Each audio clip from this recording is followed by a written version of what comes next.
Welcome, everyone, to the Tethys Shipyard. I am Takeshi Yamato, the Art Master, joining our host, the Housecoat Gamer. Yo. Today, we're taking a look at our next Khitomer Alliance starship design, the Temer-Class. Designed as a sister to the Khitomer-Class, rather fittingly after Commander Temer, who got himself blown to pieces during a peace conference there. That planet just really doesn't want to avoid that sort of thing, does it? Yeah. Regardless, the ship takes on a more Romulan bend, as the ship vaguely has the outline of a Temer-Class warbird. However, it also includes more Klingon elements, as you might be able to tell from the tips of the warp nacelle-mounted disruptor cannons, and of course the traditional head section of a Klingon warship. Yep. The Temer was delayed by a few months, allowing the Khitomer to launch first. However, the Temer would be proven to be a little easier to build, at least the core structure, because it was so small.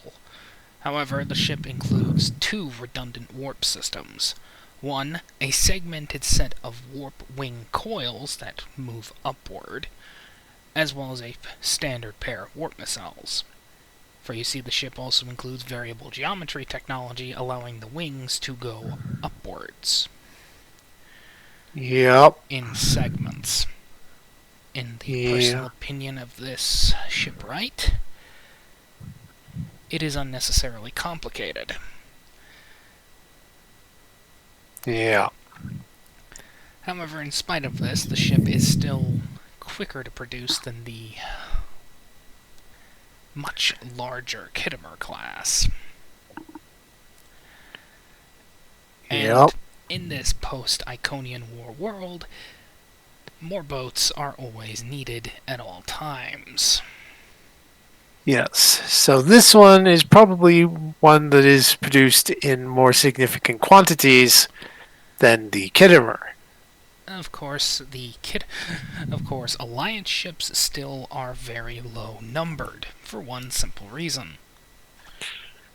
The member states are still focusing on ships for their own navies. After all, That said, you kinda need them for internal security because Orions are assholes. yeah. That said, for every Khitomer-class starship built, I would say there's probably about 5 Temers. I'd say 3. Again, Okay. most of the shipyards, they have to use the shipyards produced by Alliance powers. Utopia Planitia is in shambles. San Francisco is screwed. Tiger Core got shattered. I don't even need to get started with the Romulan Republic. Yeah.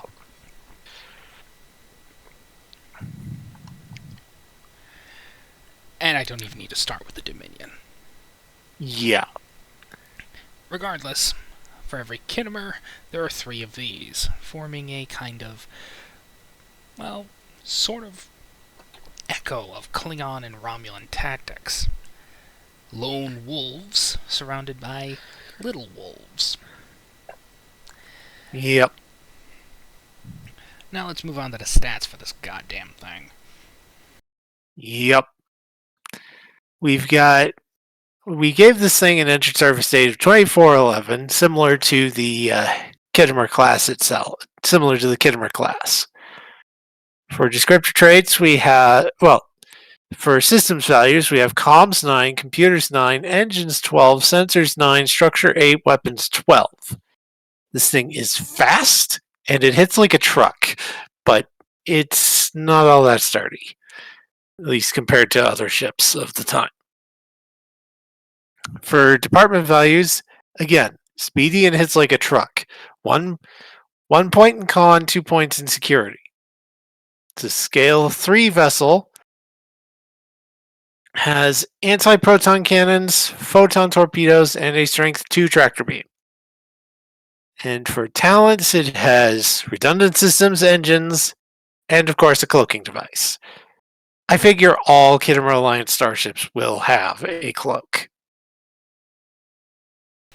Because they do. Yep. And lastly, descriptor traits.